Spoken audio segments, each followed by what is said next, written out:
السلام عليكم ورحمة الله وبركاته. إن الحمد لله نحمده ونستعينه ونستغفره ونعوذ بالله من شرور أنفسنا ومن سيئات أعمالنا. من يهده الله فلا مضل له ومن يضلل فلا هادي له.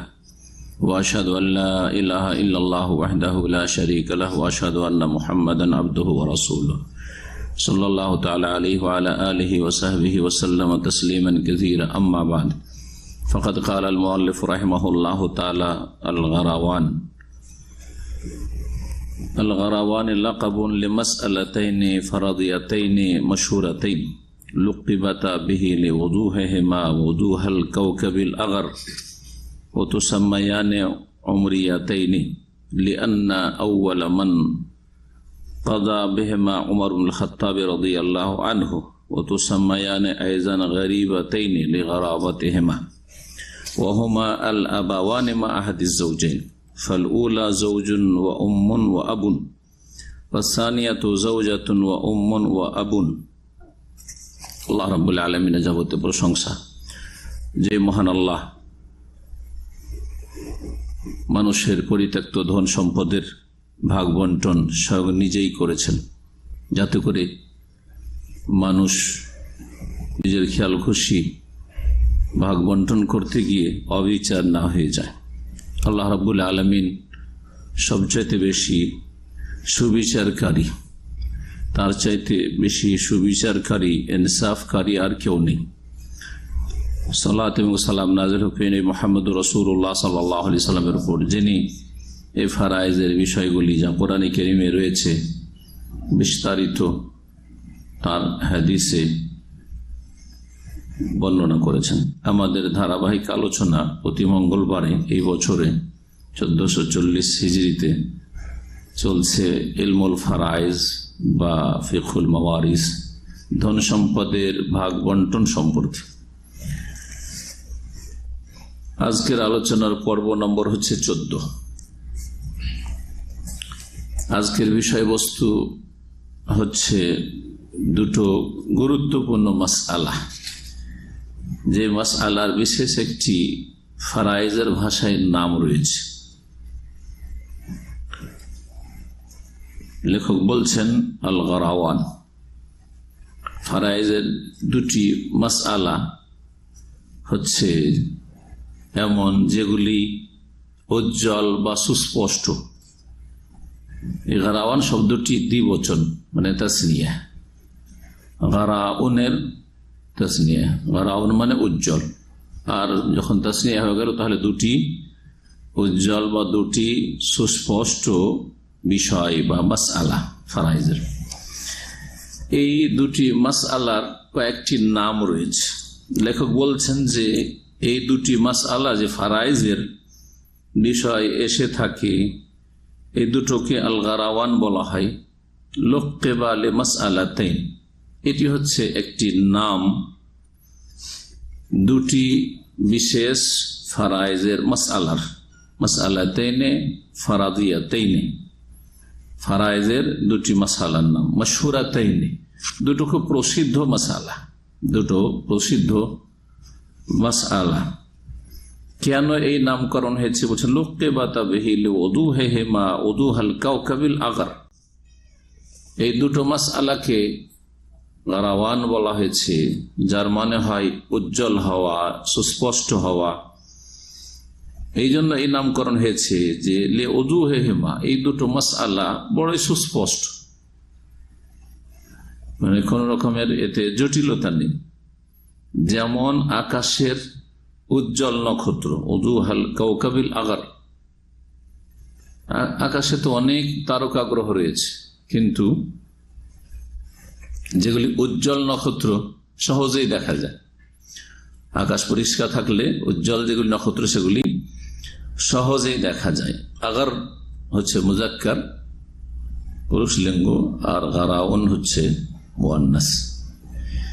এই দুটো মাসআলা, মাসআলা শব্দটি যেহেতু মুআন্নাস স্ত্রীলিঙ্গ, সেই জন্য গারাওয়ান। এই দুটি উজ্জ্বল বা সুস্পষ্ট ফারায়েজের মাসাইল বা মাসআলা।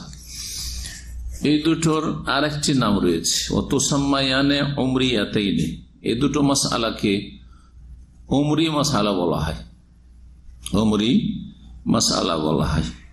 ফারাইজের প্রায় কিতাবে এই মাসালাগুলিকে বলা হয় উমরি মাসলা। কেন বলা হয়? উমর রাদিয়াল্লাহু তাআলা আনহু আমিরুল মুমিনের সাথে সম্পৃক্ত করে বলছেন, লিআন্না আউওয়ালা মান কাযা বিহিমা উমরুল খাত্তাব রাদিয়াল্লাহু আনহু। এই মাসআলা সম্পর্কে প্রথম জিজ্ঞাসা আসে, ফতোয়া আসে আমিরুল মুমিনিন দ্বিতীয় খলিফা উমর বিন খাত্তাব রাদিয়াল্লাহু তাআলা আনহুর কাছে। আর প্রথম তিনি এই ফতোয়া দেন বা এই বিচার করেন। ফারাইজের ভাগবন্টন বিষয়টি শুধু ফতোয়াই না, বরং এটি বিচার, এটি হচ্ছে বিচার বিভাগের কাজ। এই জন্য সৌদি আরবে ফারাইজের ভাগ বন্টনে বিচার বিভাগ আদালত কাজ করে। এখানে যে কোনো যদি ধন সম্পদের ভাগ বন্টনের বিষয় আসে তাহলে সেটা কোথায় যেতে হয়? শুধু মুফতির কাছে জেনে হয় না, এটাকে নিয়ে যেতে হয় মাহকামা বা আদালতে যেতে হয়। এখানে মাহকামা বলা হয় যেখানে হুকুম ফয়সালা হয়,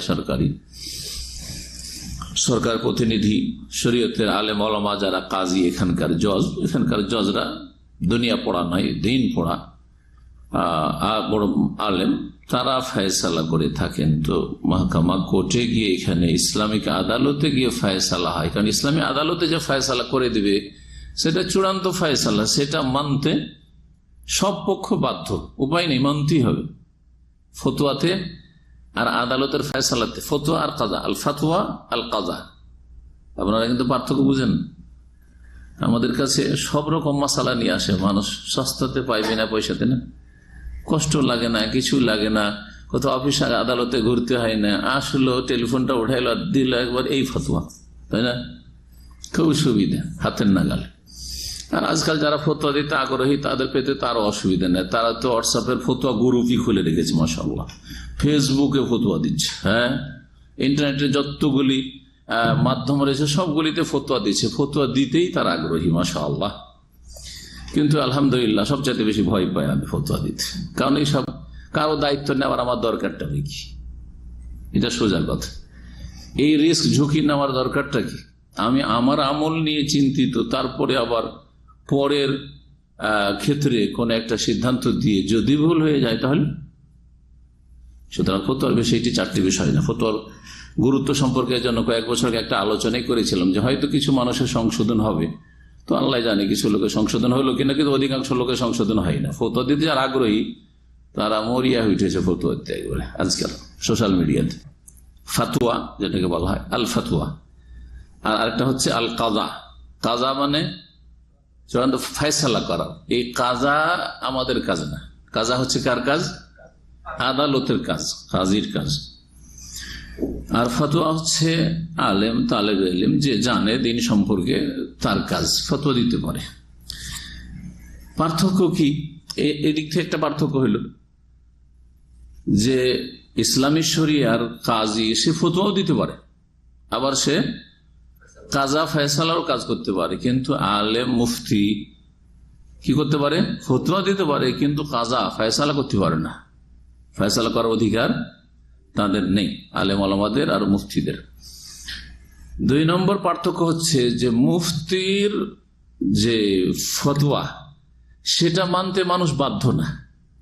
ফতোয়া নিল আর তারপরে এই কান্দে শুনে এই কান্দে বের করে দিয়ে চলে গেল, ফতোয়া মনোভূত হইল না, চলে গেল, ওকে কে ধরে? ঠিক না?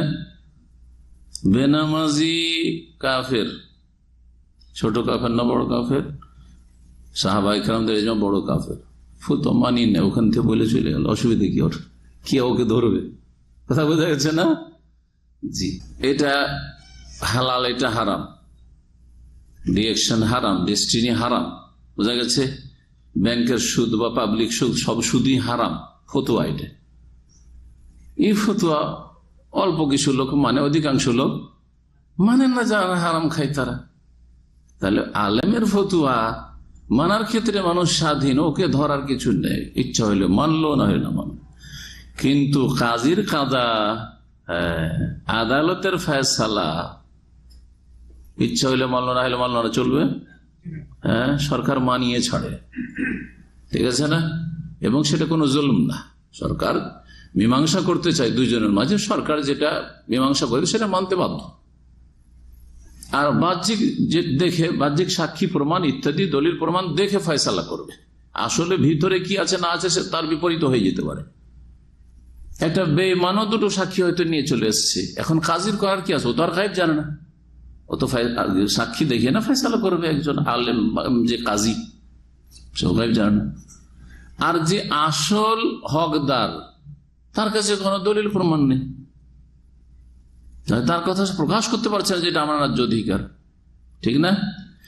সেই ক্ষেত্রে বলে হতে পারে। এই জন্য সেই ক্ষেত্রে মাজুর বলা হয়েছে। কাজী তিন প্রকারের, এক প্রকারের কাজী জান্নাতে যাবে আর দুই প্রকারের কাজী জাহান্নামে যাবে। জি।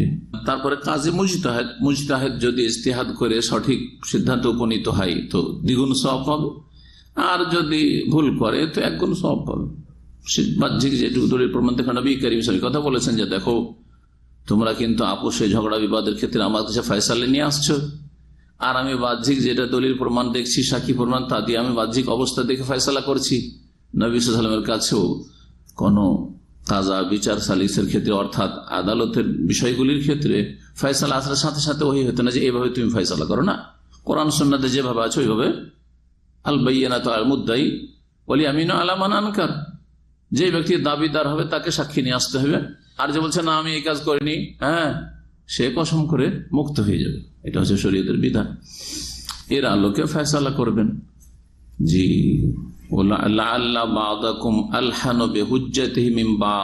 তোমাদের কেউ কেউ আবার খুব ভাষাপটু আছে, জবর আছে, বাকপটু আছে, কথা বিক্রি করে খায়। জি। হয়তো তার অধিকার নাই কিন্তু কথা বিক্রি করতে পারে, নয়কে ছয় করে দিতে পারে কথা বলে। আর একজন বেচারা আসলে তার ন্যায্য অধিকার কিন্তু নিজের কথাগুলি ভালো করে প্রকাশ করে বা প্রমাণ পেশ করতে পারলো না। যদি কারো জন্য বিপরীত কোনো ফয়সালা হয়ে যায়, আমি বাহ্যিক দেখে ফয়সালা করব, তো তাকে যেন জাহান্নামের একটা অংশ দিয়ে দিলাম, তুমি পরের অংশ নিয়ে গেলে তুমি জাহান্নাম নিয়ে চলে গেলে। জি। ওমর রাদিয়াল্লাহু তাআলা আনহু ফতোয়া দেওয়ার অধিকার রাখতেন, কারণ তিনি আলেম ছিলেন, ইমাম ছিলেন, আর তিনি কাজীও ছিলেন। খলিফা কাজী, সবচেয়ে বড় কাজী ওই যুগের। জি হ্যাঁ, যিনি খলিফা তিনি আসল কাজী, আর তারপরে খলিফার প্রতিনিধি প্রতিটি শহরে শহরে আদালতে যারা আছে তারা, বা যাকে খলিফা দায়িত্ব দেবেন, মুসলিম শাসক দায়িত্ব দেবেন, তারাই হচ্ছে কাজী বা বিচারপতি।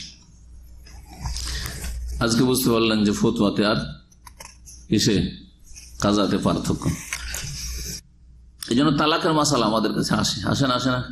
আমরা ফতোয়া দেওয়ার অধিকার রাখি, কিন্তু এটা চূড়ান্ত ভাবে তাদের মানানো না মানানো। অনেকে 3 তালাক দিয়ে দেয়, 3 তালাক তোমার জন্য হারাম, চিরতরে হারাম, তুমি আর তার কাছে যেতে পারবে। সে বেগানা মহিলা, হ্যাঁ, মহিলাকে বলে তোমার এটা স্বামী না, তো বেগানা পুরুষ। তারপর কত লোক না যা হারাম করে খাচ্ছে। যে আমাদের কাছে খবর আছে কত লোক হারাম জীবন যাপন করছে। 3 তালাক দিয়ে দাও, 17 তালাক দিয়েছে, তারপর 3 তালাকে ফাইনাল হয়ে গেছে ওর। কিন্তু কাজীর কাছে গেলে কাজের কাছে সব রেকর্ড থাকতো, তারপরে মুসলিম সরকারের কাছে যদি তারপরে এরপর পৌঁছে যায় 3 তালাক হওয়ার পরে সংসার করে খাচ্ছে, তখন ওই জেনার শাস্তি তখন আদালতে ওকে হাজির করা হবে রজম করার জন্য। জি। কিন্তু আলেমার মুফতি তো রজম করতে পারছে না, আর হাজিরও করতে পারছে না, ধরে নিয়ে আসো রজম করতে হবে। এই জন্য মুসলিম জনগণের আলেমার মুফতির কাছে আসা খুব সহজ। জি। ফতোয়া খুব সুবিধাজনক, সহজে পাওয়া যায়, কিন্তু কাজীর কাছে আর আদালতে যাওয়া তো সহজ নয়। তো উমরিয়াতাইনে এই দুটি মাসালাকে বলা হইতো কেন? কারণ লিআন্না আউওয়াল মান কাযা বিহা, সর্বপ্রথম ফয়সালা করেছিলেন এই দুটো মাসআলাই ওমর ইবনে খাত্তাব রাদিয়াল্লাহু তাআলা আনহু। তো সাম্মায়ানা আইযান গারিবাতাইনে, এই দুটো মাসালাকে দুটো আশ্চর্যজনক মাসলা বলা হয়। জি। বিস্ময়কর মাসলা বলা হয়। গরিব মানে যেটা সাধারণত হয় না, এটা হচ্ছে গরিব। একটা গরিব মানে হচ্ছে আগন্তুক, আরবি গরিব বলছি, আবার উর্দু গরিব না। আরবিতে গরিবের একটা অর্থ কি? কুন ফিদ দুনিয়া কান্নাকা গরিবুন, তুমি পৃথিবীতে জীবন যাপন করো যেন তুমি অপরিচিত ব্যক্তি, আগন্তুক ব্যক্তি, তুমি হঠাৎ করে এসছো, কেউ তোমাকে ওই শহরে ওই এলাকায় চেনে না, জি, একে গরিব ওই অর্থে বলা হয় কারণ সেখানে লোকে দেখলে অবাক, লোকটা কি রে, জীবনে তো দেখিনি, এখানে ঘোরাফেরা করছে কি, তাই না, অবাক হচ্ছে, এরকম অর্থ ওখানেও আছে যদিও। আর গরিব, এখানে গরিব মানে হচ্ছে যেটা মানুষকে অবাক করে, মানুষ আশ্চর্য হয় কোন বিষয়ে, বিস্ময়কর মানুষের জন্য, সেটা গরিব। জি, এখান থেকেই হাদিসের যে 4টি প্রকরণ আছে তার মধ্যে একটি হচ্ছে গরিব, একটা হচ্ছে মুতাওয়াতির, আর একটা হচ্ছে না সহি আর হাসান, ওগুলো ভাগ আলাদা। এটা হচ্ছে সহি হাদিস, ওই 4 প্রকার। সহি হাদিস হচ্ছে 4 প্রকারের। জি, মুতাওয়াতির, মশহুর, আজিজ আর গরিব। জি, গরিব ওই হাদিসকে বলা যে হাদিসের সনদে কোন এক জায়গায় একজন বর্ণনাকারী, একটা হাদিস সহি আর তারপরে সনদে একজন বর্ণনাকারী, কারণ একজনের অনেক ছাত্র হইতে পারে। নবী করিম সাল্লাল্লাহু আলাইহি ওয়াসাল্লাম থেকে কয়েকজন সাহাবী হয়তো শুনেছেন না, হয়তো ওখানে একজন সাহাবী শুধু, অথবা সাহাবী পরে তাবেঈ একজন হয়ে গেছেন, তাবেঈ একজন হয়ে গেছেন, ইমাম বুখারীর ওস্তাদ একজন শুধু, আর কি ওই হাদিস বর্ণনা করেনি। এই সনদের সিলসিলায়, সনদের যে পরম্পরা আছে, ওতে কোনো জায়গায় একজন হয়ে গেছে, এটা গরিব বলা হাদিস। সে গরিব কখনো দুর্বল জয়ীফ হইতে পারে, আবার সহি হইতে পারে। গরিব হইলে যে জয়ীফ হবে তা নয়। ইমাম তিরমিজি রাহমাতুল্লাহ গরিব শব্দটি খুব বেশি ব্যবহার করেছেন তার কিতাবে, হাযা হাদিসুন হাসানুন সহিহুন গরিবুন। কোন জায়গায় বলছে এটা সহি গরিব, কোন জায়গায় হাসানুন গরিব, কোন জায়গায় শুধু গরিব বলেছে। তো এই দুটো মাসালাকে আশ্চর্যজনক মাসালা বলা হয়, কারণ সাধারণত মানব পরিবারে এইরকম মাসালা খুব কম আসে, এইরকম মাসালা খুব কম আসে, এটাই আর কি। আর এইরকম ব্যাপার, এই দুটো মাসালা দুটো কিন্তু খুব সহজ মাসালাগুলি। বলছেন ওয়াহমা আল আবাওয়ান মা আহাদিস জাওজাইন, এই দুটো মাসালা হচ্ছে যে বাপ মা আছে আর স্বামী অথবা স্ত্রী আছে মৃত ব্যক্তির।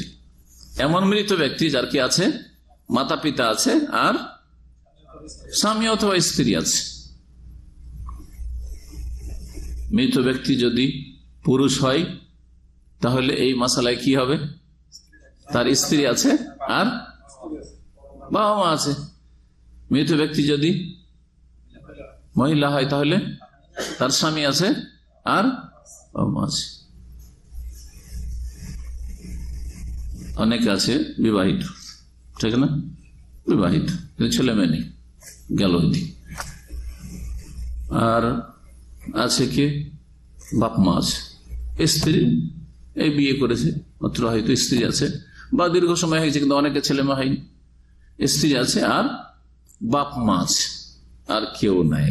এইরকম যদি হয় তো বলছেন এই দুটো মাসআলা হচ্ছে ফালউলা, প্রথম মাসআলা হচ্ছে যাওজুন ওয়া উম্মুন ওয়া আবুন, স্বামী আছে মৃত ব্যক্তি। যখনই বলবো সবসময় মনে রেখে নেবেন ফারাইজে যে স্বামী আছে, মানে কার স্বামী আছে, মৃত ব্যক্তির, মৃতের সাথে সম্পৃক্ত করবেন, এটা একেবারে চোখ বন্ধ করে মনে রাখবেন। সব বাড়ি যে বলতে আমি জরুরি না যে অমুকের না, কারণ অনেকে ফারাইজের মাসলা জিজ্ঞেস করতে আসে, দিয়ে বলে যে আমার 3 ভাই আছে আর আমার মা আছে, হ্যাঁ, আর আমার দাদা আছে, কে কতটা পাবে? এভাবে জিজ্ঞাসা করা ঠিক? কার ধন সম্পদটা এইভাবে জিজ্ঞাসা চলবে না। বলছে মৃত ব্যক্তির অমুক আছে, অমুক আছে, অমুক আছে, এইভাবে জিজ্ঞেস করতে হবে। এবার বুঝতে পেরেছেন? তো বলছেন যে প্রথম মাসালা হচ্ছে যে মৃত ব্যক্তির স্বামী আছে, তার মানে মৃত ব্যক্তি হচ্ছে মহিলা, আর ওর মা আছে, হ্যাঁ, ওই মহিলার মৃত ব্যক্তি যে কে আছে, মা আছে আর ওর বাবা আছে। এখানে তাহলে কার ধন সম্পদ ভাগ হচ্ছে? হ্যাঁ, মহিলার ধন সম্পদ ভাগ হচ্ছে। জি হ্যাঁ, কতটা পাবে আসছে। ওয়াসফানিয়া, দ্বিতীয় মাসআলা হচ্ছে হ্যাঁ স্ত্রী আছে, মানে মৃত ব্যক্তি তাহলে কে, স্বামী, পুরুষ, এক পুরুষের কি আছে, স্ত্রী আছে, আর কি আছে, বাপ মা আছে। কার বাপ মা? মৃত ব্যক্তির বাপ মা আছে, মৃত ব্যক্তির বাপ মা আছে। প্রথম মাসআলাই কেমন করে ভাগ করবেন? আচ্ছা, এতদিন পর্যন্ত কিন্তু আপনাদের প্রায় সবগুলি মাসালা পড়া হয়েছে। প্রথম মাসালা ধরেন, মাসআলাই স্বামী আছে, স্বামী কত পাবে? স্বামী অর্ধেক পাবে। মাশাআল্লাহ। কারণ এখানে কি এই মাসলায় বলেন, আমি অত ডিটেল জিজ্ঞেস করছি, এই মাসআলাতে স্বামী কত পাবে? অর্ধেক পাবে। জি, কারণ স্বামী হয় অর্ধেক পাবে, না হয় 4 আনা পাবে। তো কখন 4 আনা পায়? যখন ছেলে মেয়ে থাকে। এখানে যেহেতু মৃতের ছেলে মেয়ে নাই, সুতরাং স্বামী কত পেয়ে যাবে? অর্ধেক পেয়ে যাবে। জি, তাই বলছেন ফালি যাওজে ফিল উলা নিসফুল মালি কুল্লিহি। প্রথম মাসআলাই যেখানে মৃত ব্যক্তির স্বামী আছে আর মা বাবা আছে, স্বামী প্রথম মাসআলাই অর্ধেক ধন সম্পদ পেয়ে যাবে, পুরো অর্ধেক ধন সম্পদ পেয়ে যাবে।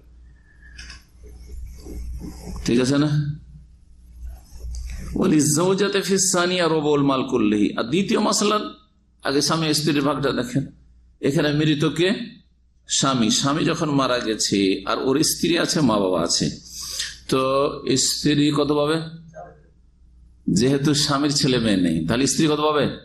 4 আনা পাবে, 1/4 পাবে, চতুর্থাংশ পাবে। যদি ওই স্বামীর যে মৃত, তার যদি ছেলে মেয়ে থাকতো, তাহলে স্ত্রী কত পেত? 2 আনা পেত, 1/8 পেত, 8 ভাগের 1 ভাগ পেত। জি, তাই বলছে তার স্ত্রী পাবে ফিসানিয়া দ্বিতীয় মাসআলায় রুবুল মালে কুল্লিহি, পুরো ধন সম্পদের 4 ভাগের 1 ভাগ, চতুর্থাংশ পাবে। এটা তো স্বামী আর স্ত্রীর ভাগ হলো। আর বাকি কতটা বাঁচলো? তাহলে প্রথম মাসআলায় কত বাঁচলো? যখন অর্ধেক পেয়ে গেল, তো বাঁচলো কত? মহিলা মারা গেছে, তার স্বামী ছিল আর মা বাবা ছিল, তো স্বামী অর্ধেক নিয়ে গেল, বাঁচলো কত? অর্ধেকটা বাঁচলো। এতে কে কতটা পাবে এখন মা বাবা? এটা দেখেন, বলছে ওয়ামা বাকিয়া বাদা নাসিবে আহাদিস যাওজাইনি ফি কিলতাইহিমা বাইনাল আবাওয়াইনি লিযাকারি মিসলু হাযিল উনসায়াইনি। কোরআনে কারীমের ভাষায় লিযাকারি মিসলু হাযিল উনসায়াইন, ইউসিকুমুল্লাহু ফি আওলাদিকুম লিযাকারি মিসলু হাযিল উনসায়াইন। আল্লাহ রাব্বুল আলামিন তোমাদের সন্তান সন্ততি ছেলে মেয়েদের ক্ষেত্রে নির্দেশ দান করছেন বা ওসিয়ত করছেন যে ছেলে সন্তান মেয়ে সন্তানের দ্বিগুণ পাবে। এটাই না? এটা ছেলে মেয়েদের ক্ষেত্রে আছে। এইরকম মাসালা হচ্ছে ভাই বোনের ক্ষেত্রে। কারো যদি কেউ না থাকে, ভাই বোন থাকে, তো ভাই বোনরা ওই রকমই, ভাই পাবে দ্বিগুণ আর বোন পাবে 1 গুণ, অর্ধেক। এখানে মা বাবার মাসালা, এখানেও ঠিক ওই রকম হয়ে গেল। এখানে কিরকম হয়ে গেল? মা বাবার মাসালা, মা এখানে কিন্তু ছেলে মেয়ে না, তাই না? কিন্তু মহিলা আর পুরুষ আছে, মা মহিলা আর বাবা হচ্ছে পুরুষ। এখানে এই মৃত ব্যক্তির মায়ের দ্বিগুণ পাবে বাবা, মায়ের দ্বিগুণ পাবে বাবা। তো বলছেন ওমা বাকিয়া বাদা নাসিব আহাদিস যাওজাইন, আর যা কিছু অবশিষ্ট থাকবে স্বামী স্ত্রী দুইজনের একজনের অংশ নিয়ে নেওয়ার পরে ফি কিলতাইহিমা দুটো মাসআলাই বাইনাল আবাওয়াইনে বাপ মায়ের মাঝে ভাগ বন্টন হয়ে যাবে। কিভাবে ভাগ বন্টন হবে? লিযাকারি মিসলু হাযিল উনসায়াইন, পুরুষকে দিতে হবে 2 নারীর সমান। তার মানে এখানে মা 1 ভাগ আর বাপ পাবে 2 ভাগ। তাহলে এই যে অর্ধেকটা বাঁচলো প্রথম মাসলাই, স্বামী অর্ধেক নিয়ে চলে গেছে, বাকি অর্ধেকটা বাঁচলো, এই অর্ধেককে কি করতে হবে? 3 ভাগ করে, 1 ভাগ মাকে আর 2 ভাগ। উদাহরণস্বরূপ যদি ধরেন 3 লাখ টাকা থাকে, এটা উদাহরণ দিয়ে বুঝি, 3 লাখ টাকা ছিল এই মহিলার, ঠিক না? স্বামী আছে আর মা বাবা আছে, মারা গেল, তাহলে কি করে ভাগ করবেন? স্বামী 1.5 লাখ টাকা নিয়ে গেল, বাঁচলো কত? 1.5 লাখ টাকা বাঁচলো। এটাই কয় ভাগ করতে হবে? 3 ভাগ করতে হবে। যে 1 ভাগ দিবেন কাকে? মাকে। 2 ভাগ দিবেন বাপকে। তাহলে এই 1.5 লাখ, বাকি 1.5 লাখকে 3 ভাগ করলে 50, মা পাবে 50, বাপ পাবে 1। তো 1 লাখ পেল বা 50,000 পেল মা, আর 1.5 লক্ষ পেয়েছে স্বামী। এখানে ওই আব্বারু আনহু তাআদ্দুবান মাল কোরআন আল্লাহ লিল উম্মে সুলুসুল বাকি ওয়ালিল আব্বে আল বাকি। এখানে আল্লাহ রাব্বুল আলামিন কেন বললেন না যে লিযাকারি মিসলু হাযিল আসবাব? ফুকাহায়ে কেরামগণ, ফারায়েজ যারা আলেম, তারা এখানে এই মাসলাকে এইভাবে কেন বললেন না যে বাপ পাবে দ্বিগুণ মায়ের, এইরকম এই কথাটা কেন বললেন না? কারণ এটা কোরআনের যে পরিভাষা আছে, এই পরিভাষার আদবের খেয়াল রেখে যাতে বেয়াদবি না হয় কোরআনে কারীম। কিন্তু কোরআনে কারীম আল্লাহর কালাম, আল্লাহর কথা, আল্লাহর কথার বেয়াদবি না হয় সেজন্য ওইভাবে ব্যক্ত তারা করেননি ফারায়েজের কিতাবে যে লিযাকারি মিসলু হাযিল উনসায়াইন, বাপ পাবে 2 গুণ আর মা পাবে 1 গুণ, এইভাবে বলেননি। তারা বলেছেন যে মা পাবে সুলুসুল বাকি, মা পাবে অবশিষ্টর 3 ভাগের 1 ভাগ, অবশিষ্টর 3 ভাগের 1 ভাগ। ওয়ালিল আব্বে আল বাকি, আর বাপ পাবে বাকি অবশিষ্টটা। কথা কিন্তু একই। হ্যাঁ, এখানে 3 লাখের উদাহরণটা দিলে খুব সহজ বুঝতে পারছেন। 1.5 লাখ নিয়ে গেছে, কে নিয়ে গেছে? স্বামী নিয়ে গেছে। এখন আছে 1.5 লাখ। এই 1.5 লাখটা আমাদের এখন মূলধন ধরে নেন, এর মধ্যে সুলুসুল বাকি, এটা অবশিষ্ট আমাদের। এই অবশিষ্টর 1/3, 1/3 কত? 50,000। এটা কার জন্য বললো? মায়ের জন্য। আর বাকিটা অবশিষ্টটা হচ্ছে কার জন্য? বাপের জন্য। কারণ কোরআনে কারীমে এইভাবে বলা হয়েছে, যাতে কোরআনে কারীম ভাষার সাথে যারা ফারায়েজের বিদ্বান বা আলেম তাদের ভাষার মিল থাকে, আদব থাকে। এই ক্ষেত্রে এটা বোঝা গেল যে ভাষার ক্ষেত্রেও বড়দের ভাষার আদবের খেয়াল রাখা উচিত। এটা খুব সুন্দর উদাহরণ দিই, অনেক আমাদের ছাত্র ভাইরা কিন্তু এগুলো হয়তো খেয়াল করে না যে কোথায় বেয়াদবি হইল। উদাহরণস্বরূপ ধরেন, আমার সাথে আমার আব্বা গিয়েছিলেন, দেশে গিয়েছিলেন, আমার সাথে আমার আব্বা গিয়েছিলেন, ঠিক না? আদব না বেয়াদব? বেয়াদবই।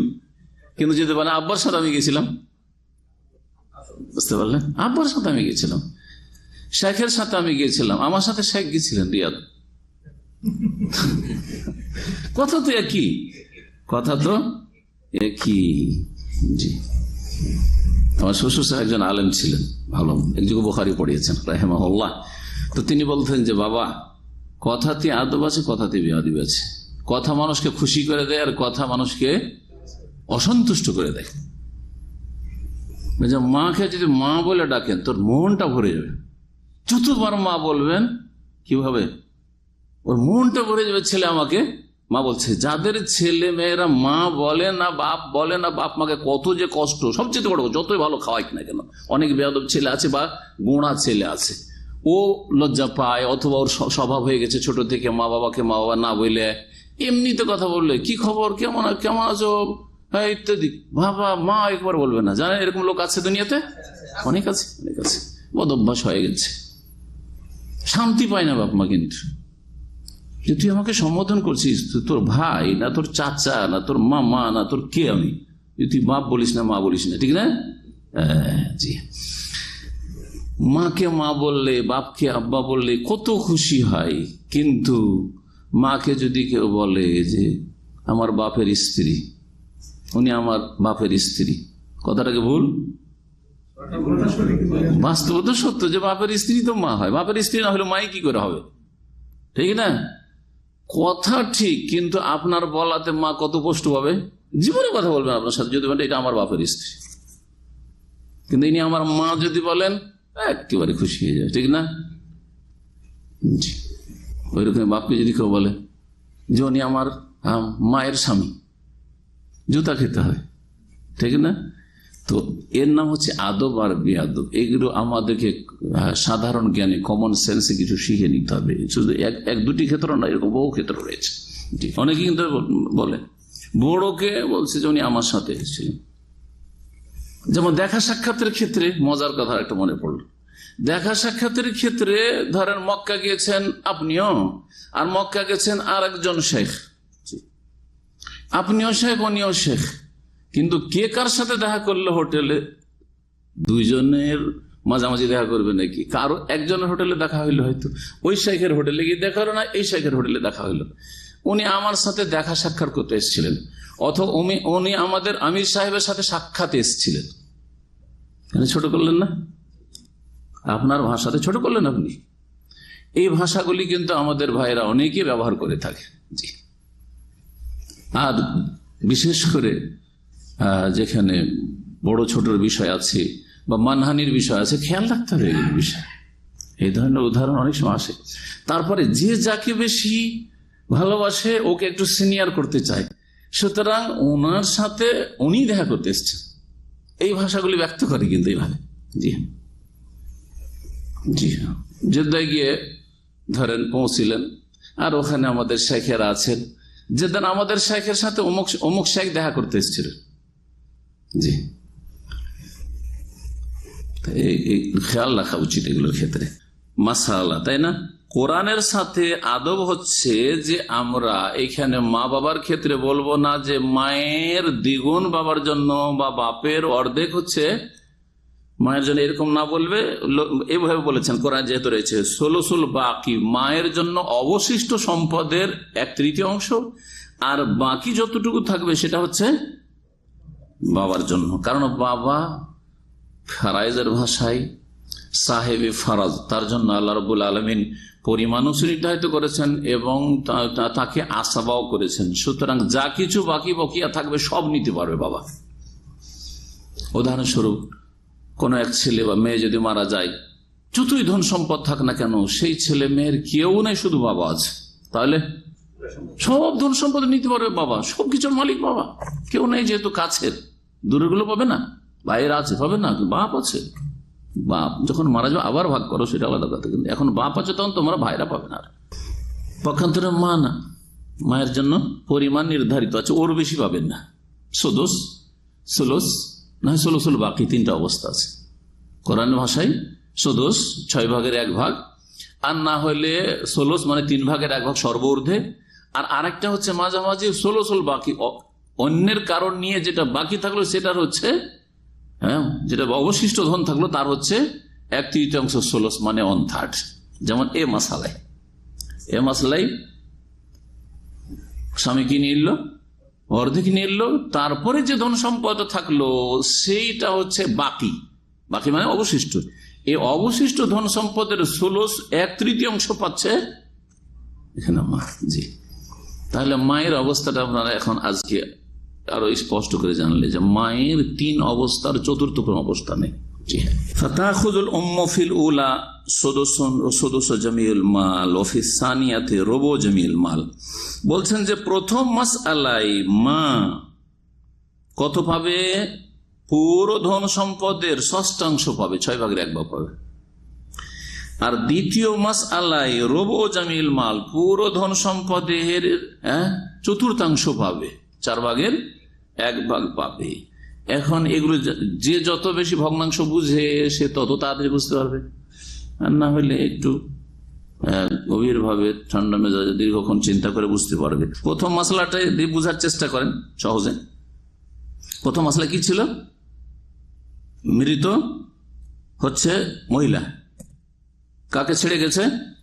স্বামী আর বাপ মা। তো স্বামী কত নিয়ে গেছে? অর্ধেক নিয়ে গেছে। স্বামী যখন অর্ধেক নিয়ে গেছে তো বাকি কত থাকে? অর্ধেকটা থাকে। এই অর্ধেককে যখন আপনি কত করবেন? 3 ভাগ করবেন, তখন মায়ের ভাগ হবে সুদুসু জামিউল মাল, পুরো অবশিষ্টটার 3/1 অবশিষ্টর যদি অবশিষ্ট অর্ধেক আছে, অবশিষ্ট অর্ধেকে যদি 3/1 হয় তাহলে পুরো ধন সম্পদের 6/1 হবে। এইটাতে 3/1 যখন ছিল তোতে কত হইল? 6/1। বুঝতে পারছেন না? 1.5 লাখ টাকাতে কত পেল? 50,000। এটা 1.5 লাখের মধ্যে 3/1, কিন্তু 3 লাখকে 6 ভাগ করলে তখন 50 হবে। এবার বুঝতে পেরেছেন যে 1/6 কেমন করে হয়? সহজ ভাষায়। জি। দ্বিতীয় মাসআলাই মা কত পাচ্ছে? রুবু জামিউল মাল, পুরো ধন সম্পদের 4/1 পাচ্ছে। কেমন করে? দ্বিতীয় মাসআলাই ছিল মৃত ব্যক্তি স্বামী, মৃত ব্যক্তি হচ্ছে পুরুষ স্বামী, তার স্ত্রী আর মা বাবা আছে। স্ত্রী কত পেল? 4/1। তাহলে এখনো 12 আনা বেঁচে আছে, এখনো 12 আনা বেঁচে আছে, এই 12 আনা যখন আছে এটাকে 3 ভাগ করে মাকে দেবো 1 ভাগ আর বাপকে দেবো 2 ভাগ। তো এই 12 আনাকে যখন ভাগ করব 3 ভাগে 1 ভাগ দিতে যাব যখন মাকে, মা কত পাবে? 4 আনা পাবে। 4 আনাটা হচ্ছে রোবো, 4 ভাগের 1 ভাগ। আর বাপ কত পেয়ে গেল? এখানে 8 আনা। এখানে বাপের ভাগ বেড়ে গেল, দেখলে এখানে বাপ অর্ধেক ধন সম্পদ পেয়ে গেল। তাহলে এখানে মৃত যখন পুরুষ মানুষ স্ত্রী কম নিতে পারলো তখন ওর বাপের হক অর্ধেক হয়ে গেল। পক্ষান্তরে ওইখানে আগের মাসলায় যখন মৃত হচ্ছে মহিলা, পুরুষ যেহেতু স্বামী ওর অর্ধেক নিয়ে এনেছে, তখন এইখানে করে গিয়ে ওই মহিলার বাপের হক পরিমাণ কমে গেল। কিন্তু দুটো মাসলা মোটামুটি স্পষ্ট হয়ে গেছে।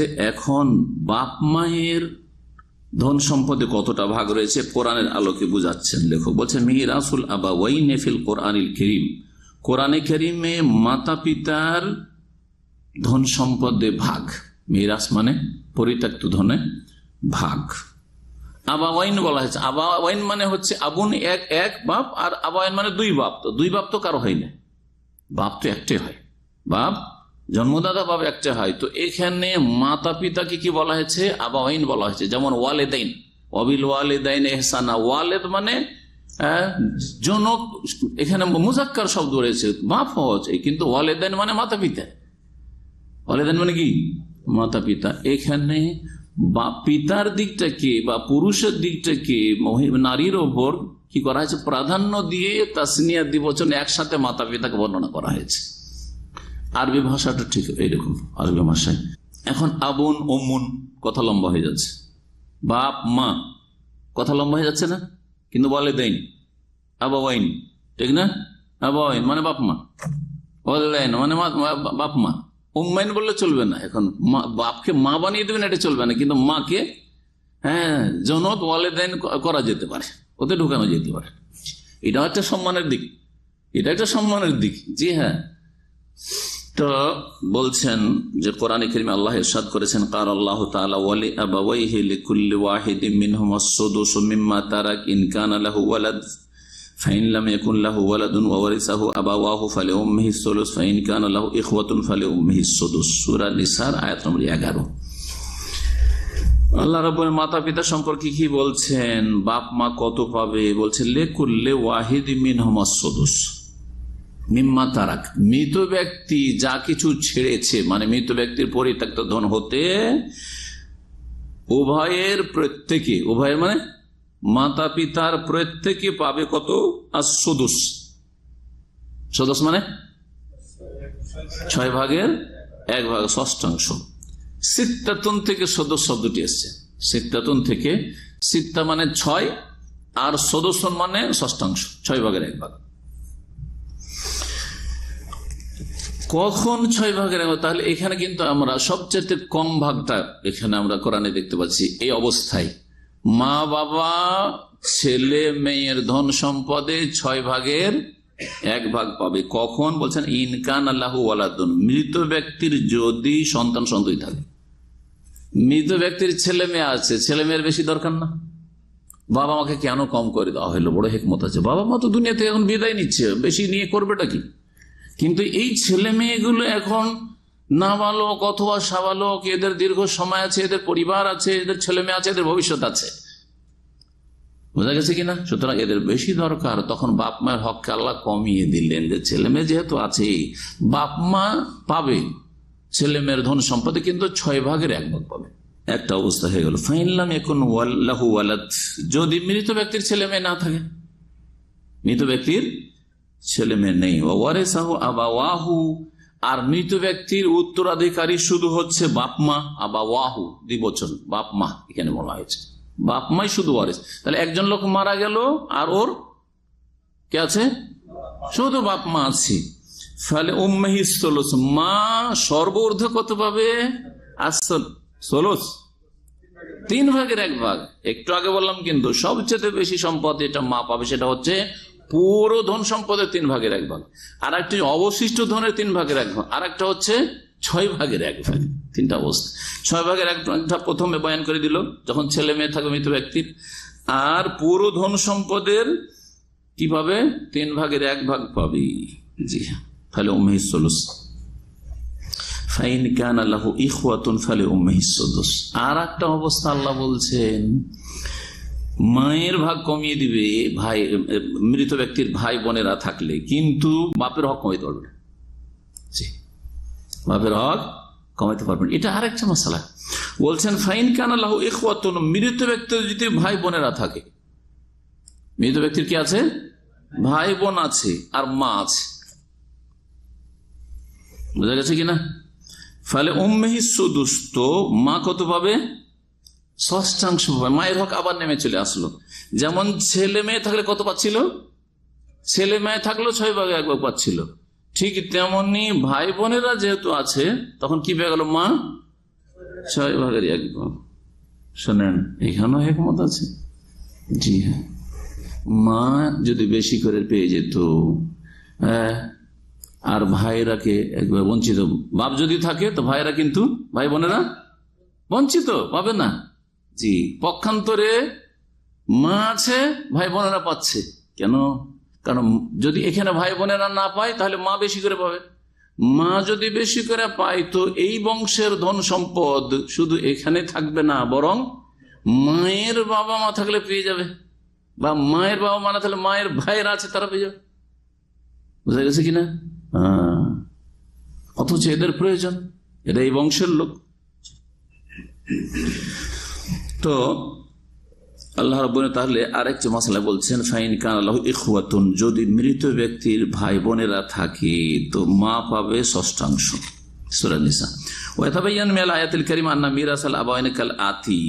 এই আয়াতে কারিমা থেকে স্পষ্ট হলো যে বাপ মায়ের ধন সম্পদে ভাগ বন্টন নিম্নরূপ। 1 নম্বর আসুদুস, 1/6।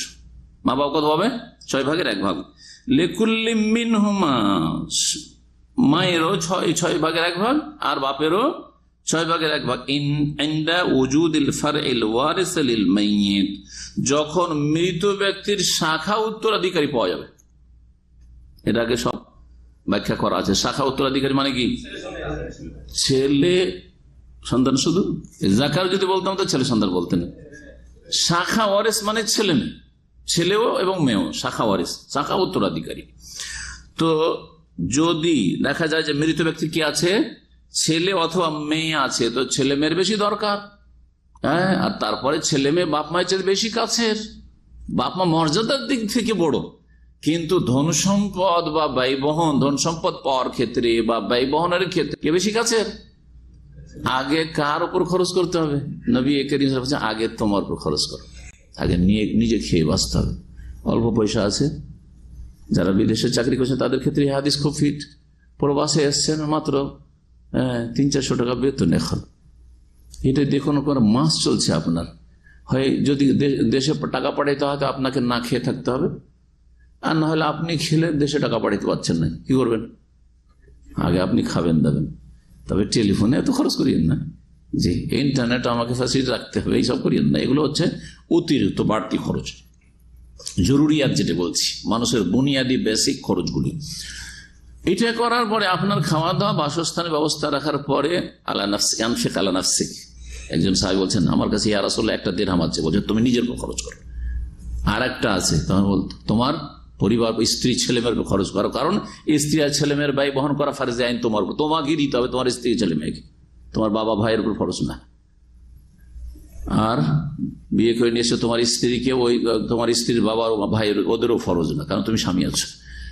তারপরে যদি হয় তখন বাপ মা খরচের ক্ষেত্রে, কারণ বাপ মায়ের ক্ষেত্রে কয়েকটি অবস্থা হইতে পারে। একটা অবস্থা হচ্ছে বাপ মায়ের নিজেই মাশাআল্লাহ অনেক ধন সম্পদ আছে, তাদেরই আপনার চাইতে সুখী, অনেক কিছু আছে তাদের, চাকরি হোক আর জমি জায়গা হোক, সম্পদ হোক, আছে তাদের।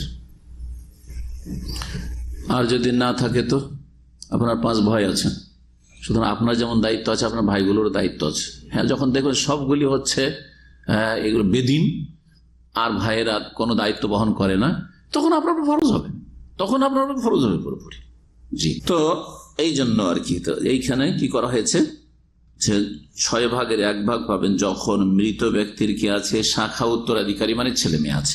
2 নম্বর হচ্ছে আসলুস লিল 2 নম্বর অবস্থা হচ্ছে মা পাবে কত, 1/3 আর বাকি যতটা হবে, বাকি কত থাকছে, পুরা মৃত ব্যক্তি আর বাপ আর মা আছে, তো কি করবেন, 3/1 মা আর বাকি আর 2 ভাগ থাকছে, পুরোটাই হচ্ছে বাপ। বলছে বাকি 16 2/3 লিল আব, বাপের জন্য। কখন, ইনদা আদামিল ফারইল ওয়ারিসি আও আদাদিন মিন ইখওয়াতিল মাইয়িত মুতলাকান, বা যখন দেখা যাচ্ছে যে কখন 2/3 বাপ বাপ পুরোটাই পেয়ে যাবে, যখন তার মৃত ব্যক্তির কোন শাখা ওয়ারিস মানে ছেলে মেয়ে নেই, আর একাধিক ভাই বোন নেই, একাধিক ভাই বোন নেই। এইখানে যে ইখওয়াতুল মাইয়িত মুতলাকান বলেছেন, একাধিক ভাই বোন থাকবে তখন মাসলা আলাদা হবে, ভাই বোনদের মাসলা আসবে তখন বিস্তারিত আবার বর্ণনা করব, কিন্তু একজন থাকলে তো নয়। 3 নম্বর অবস্থা হচ্ছে as-sudus লিল ওয়াল বাকি খামসাতু আসদাসিল মাল লিল আব ইন তারাকাল মাইয়িতু আদাদা মিল ইখওয়াতি মুতলাকান। হ্যাঁ, আরেকটা অবস্থা। এখন ভাইরা কয়েকজন ভাই থাকলে কি হবে বলছেন যে মা পাবে 6/1। এখানেও প্রথমটা জানলাম 6/1 বাপ মা দুজনে, দ্বিতীয়টা জানলাম যে মা হচ্ছে 3/1 আর বাপ হচ্ছে বাকিটা সবটাই, আর তৃতীয় অবস্থা হচ্ছে মা পাবে 6/1 আর বাকি কতটা থাকছে, খামসাতু আসদাসিল মাল লিল আব, 6/1 দিয়ে আর 5 ভাগ থাকছে, মানে পুরো ধনটাকে কয় ভাগ করেন, 6 ভাগ করেন, 6 ভাগ করে 1 ভাগ দিলেন, তাহলে আর কত বাঁচলো, এটা বলছে খামসাতু আসদাস, মানে 6 ভাগ করে আরো 5টা ভাগ, এটা খামসাতু 5 ভাগ, এটা বাপ পাবে। ইনতারাকাল মাইয়িতু আদাদা মিল ইখওয়াতি মুতলাকান, যদি মৃত ব্যক্তির কয়েকজন ভাই থাকে তো এইভাবে ভাগ হবে। আর তারপরে 4 নম্বরটা বলছে as-sudus লিকুল্লি মিনহুমা ইনদা ওজুদে ফারইন উনসা ওয়াহিদা ওয়া ইউতাল আব আল বাকি তাসিবান ওয়া আব্বারা আনহু রাসূলুল্লাহ আন্নাহা তুমাতুন। আর একটা অবস্থা হচ্ছে, এটা হচ্ছে মাকেও 6/1 ভাগ, বাপকেও 6/1 আর তারপরে কিছু ধন সম্পদ বেঁচে যাচ্ছে, সেটা বাপকে আবার ফেরত দিতে হবে। জি, মানে আসাবা, যেহেতু আসাবার আলোচনা সামনে 1 সপ্তাহ পরে আসবে। বলছেন যে 6/1 বাপ হবে 4 নম্বর অবস্থায় বাপ মা, কখন, লিকুল্লি মিনহুমা, বাপ মা উভয়ের জন্য 6/1 কখন, ইনদা ওজুদে ফারইন উনসা ওয়াহিদা, যখন একজন শাখা নারী উত্তরাধিকারী থাকবে, তার মানে মৃত ব্যক্তির একটি মেয়ে আছে, কি আছে, প্রথম কথা উনসা মেয়ে আছে আর একজন আছে, তো একজন যখন থাকবে তখন কত পাবে, একটা মেয়ে থাকলে অর্ধেক পেয়ে গেল, আর বাকি বাঁচলো কত, অর্ধেক। তো এখানে যখন অর্ধেক বাঁচলো, এটা কিভাবে ভাগ করতে হবে, ফারাইজের ওলামারা বলেছেন যে মা পাবে 6/1, মা 6/1 নেমে চলে আসবে, কারণ কোরআন আল্লাহ বলেছেন যে ছেলে মেয়ে যেহেতু আছে, তো একটা মেয়ে থাকলো যখন আছে, তো মায়ের অংশ কমে চলে আসলো, 3/1 থেকে 6/1 কমে আসলো, 6/1 মাও পেলো, 6/1 বাপ পেলো, তো 6/1 6/1 বলে 3/1 হলো দুজন মিলে। আর এই মেয়ে পেয়েছে কত, অর্ধেক আর প্লাস 3/1, আরো ধন সম্পদ বাকি থাকছে না, আরো ধন সম্পদ বাকি থাকছে, সেটা কোথায় যাবে, সেটা বলছেন ওয়ায়ুতাল আবু আল বাকি তাসিবান, বাবাকে অবশিষ্টটা দিয়ে দিতে হবে তাসিবান, আসাবা করে, আসাবা মানে যা কিছু বাঁচবে ও নিতে পারবে। তো এখানে এই অবস্থায় সে আসাবাও এবং সাহেবে ফরজ, মানে ও ভাগ হিসাবে আল্লাহ যে ভাগ করে দিয়েছেন, যেহেতু মৃত ব্যক্তির এক মেয়ে আছে, 6/1 পেলাম, আর তারপরে স্ত্রী 6/1 পেল ওনার, মানে ওর মা পেল মৃতর, আর তারপরে কিছু বেঁচে যাচ্ছে, আর বাপের চাইতে কাছের কেউ নাই, সুতরাং বাকিটাও বাপকে ফেরত করে দেওয়া হবে। এই ক্ষেত্রে রাসূলুল্লাহ সাল্লাল্লাহু আলাইহি ওয়াসাল্লাম বলেছেন, এই বাপকে যে আবার ফিরিয়ে দেওয়া হইলো, এ আল্লাহর পক্ষ থেকে আন্নাহু তুমাতুন, আল্লাহ বাবার খাদ্যের ব্যবস্থা করেছে, মানে এটাকে যে বলা যায় বোনাস, তুমাতুন নবী সাল্লাল্লাহু আলাইহি ওয়াসাল্লামের ভাষায়, যেটাকে আজকালকার ভাষায় বোনাস অথবা অতিরিক্ত ফাও, আমাদের গ্রাম্য ভাষায় ফাও বলি, আল্লাহ ফাও দিলেন, যেটা মা পেল না, মৃত ব্যক্তির মা পেল না, কিন্তু বাপ ফাও পেয়ে গেল, মায়ের সমানও পেল বা ফাও পেয়ে গেল। এখন আগের মাসলাটা ফিরে আসছেন, যখন দেখবেন যে মৃত ব্যক্তির মা বাবার সাথে স্বামী স্ত্রী একজন আছে আর কেউ নেই, আত্মীয় স্বজনের কেউ নেই, তাহলে কি করতে হবে? মাল, প্রথম পুরো ধন সম্পদ থেকে স্বামী স্ত্রীর যে নির্ধারিত পরিমাণ রয়েছে সেটা দিয়ে দিতে হবে। নির্ধারিত পরিমাণ স্বামীর হয় অর্ধেক, আর না হলে 3 ভাগ স্বামীর। স্বামী, মৃত ব্যক্তির স্বামী, মৃত মহিলার স্বামী কত পাবে? ছেলে মেয়ে না থাকলে অর্ধেক, আর ছেলে মেয়ে থাকলে 4 আনা, ওর অর্ধেক, অর্ধেকের অর্ধেক 4 আনা পাবে। এই এত সহজ মশলা যদি না মনে থাকে, দুটো অবস্থা শুধু। স্ত্রী, স্বামী হচ্ছে মৃত, স্ত্রী কত পাবে? ছেলে মেয়ে না থাকলে 4 আনা পাবে, 4 ভাগের 1 ভাগ পাবে। আর যদি ছেলে মেয়ে থাকে তো 2 আনা পাবে, 8 ভাগের 1 ভাগ পাবে, মানে স্বামীর অর্ধেক অর্ধেক করে পাবে। তো বলছেন যে যদি এইরকম অবস্থা হয় যে মাতা পিতার সাথে স্বামী অথবা স্ত্রী ছাড়া মৃত ব্যক্তির কেউ নেই, তাহলে স্বামী স্ত্রীকে তাদের নির্ধারিত পরিমাণ দিয়ে দিতে হবে পুরো ধন সম্পদ। তাহলে আগে কাকে দিতে হবে? আগে স্বামী বা স্ত্রীকে দিয়ে দিতে হবে। ওয়াল বাকি বাইনাল আবাওয়াইন, আর বাকিটা ভাগ করে দিতে হবে বাপ মাকে। কামা আশারাত ইলাইহিল আয়াতুল কারিমা, যেমন ইঙ্গিত রয়েছে এই আয়াতুল কারিমাতে।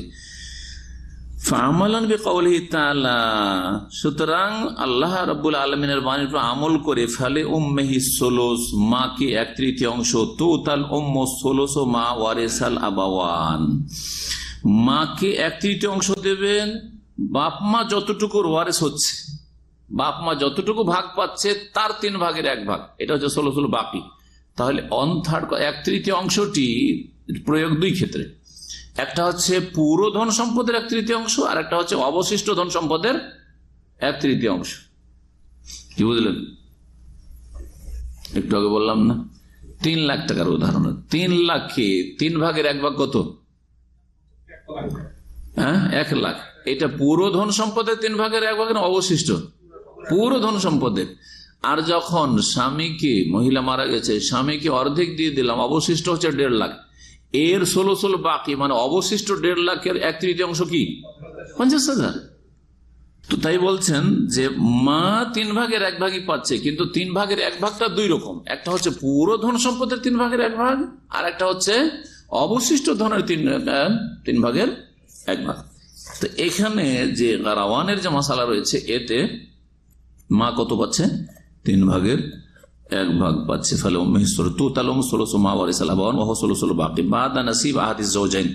স্বামী স্ত্রী দুইজনের একজনের নিয়ে নেওয়ার পরে, তাদের অংশের পরে অবশিষ্টের 3 ভাগের 1 ভাগ, অবশিষ্টের 3 ভাগের 1 ভাগ। আল্লাহ সুবহানাহু ওয়া তাআলা, কারণ আল্লাহ সুবহানাহু ওয়া তাআলা বলেছেন ওয়ারিসাহু আবাওয়াহু, যদি কোনো মানুষ মারা যায় আর তার ওয়ারিস শুধু হয় তার মাতা পিতা, কে? শুধু মা বাবা। ফলে উম্মিহি সুলুস, মাকে কত দিতে হবে?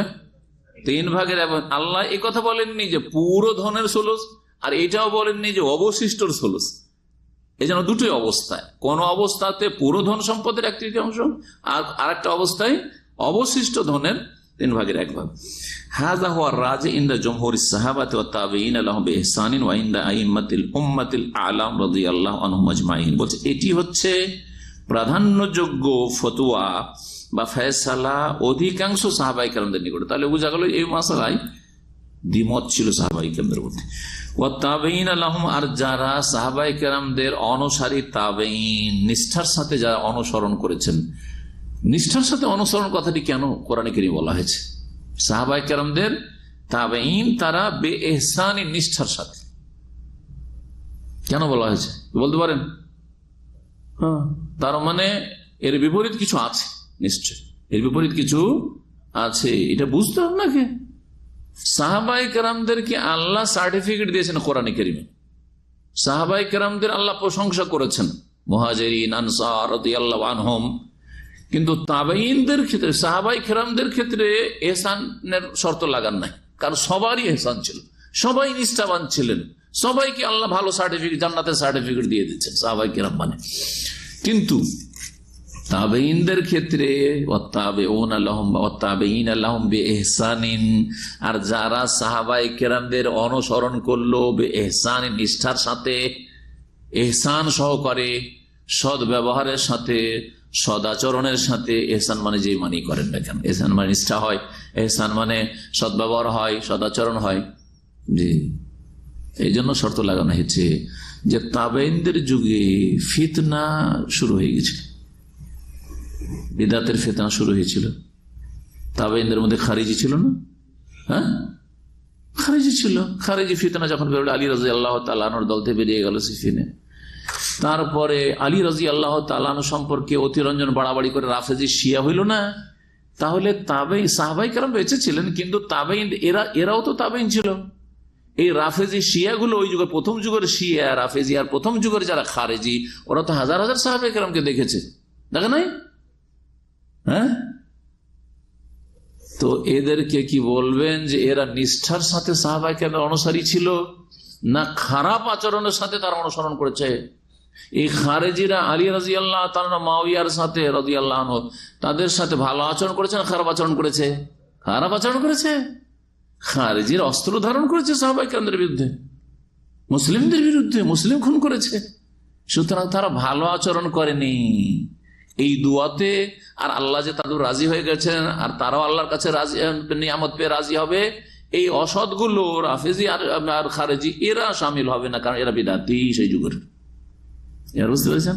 জি হ্যাঁ, এই জন্য তাবেঈনের ক্ষেত্রে শর্ত রয়েছে। তাবেঈন মানে শুধু যারা তাবেঈনদের সঙ্গে তাবেঈন তারা না, এখানে হচ্ছে সাহাবায়ে কেরামদের যারা নিষ্ঠার সাথে অনুসারী, তারা পরবর্তীকালের অনুসারী হইতে পারে, কিয়ামতের আগ পর্যন্ত তারা অনুসারী হইতে পারে। সুতরাং ধারাবাহিক ভাবে যারা মা আনা আলাইহিল ইয়াউমা ওয়া আসহাবি, নবী করিম সাল্লাল্লাহু আলাইহি ওয়াসাল্লাম যে আদর্শের উপর ছিলেন এবং সাহাবায়ে কেরামরা যে আদর্শের উপর ছিলেন, সেই আদর্শে, আকীদা, মানহাজে, সুন্নাহ, তৌহিদে এবং ফরজ অজেবের হেফাজতে, হারাম নাজাইজ থেকে বাঁচার ক্ষেত্রে এবং অন্তরের ইখলাস সততার ক্ষেত্রে যারা অনুসারী হবে, তারা আজকের জামানাতেও হইলেও ওয়াত্তাবিঈনা লাহুম বিইহসান, তারা সাহাবায়ে কেরামদের নিষ্ঠার সাথে অনুসারী।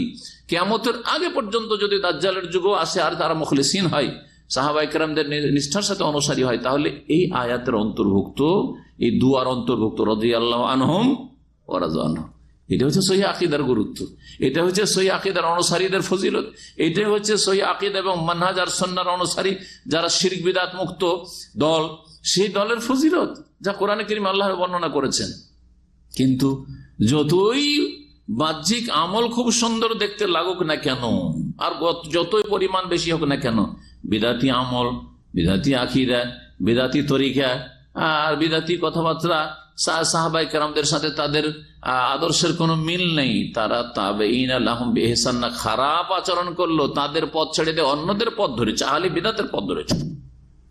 এই জন্য দেখবেন যে দোয়াগুলির ক্ষেত্রে ওই রকমই কোরআনে কারীমে যেভাবে আল্লাহ বলেছেন ওইভাবেই রয়েছে। এখানে হচ্ছে ওয়াত্তাবিঈনা লাহুম বিইহসানিন ওয়া ইন আইম্মাতিল উম্মাতিল আলাম, এবং এই উম্মতের যারা বড় বড় উলামায়ে কেরাম, আইম্মায়ে কেরাম, তাদের ফতোয়া হচ্ছে এটাই যে বাপ-মা পুরো ধন সম্পদের 1/3 মা পাবে, অথবা অবশিষ্ট যে ধন সম্পদ তার 1/3 অংশ পাবে। আল্লাহু আ'লাম।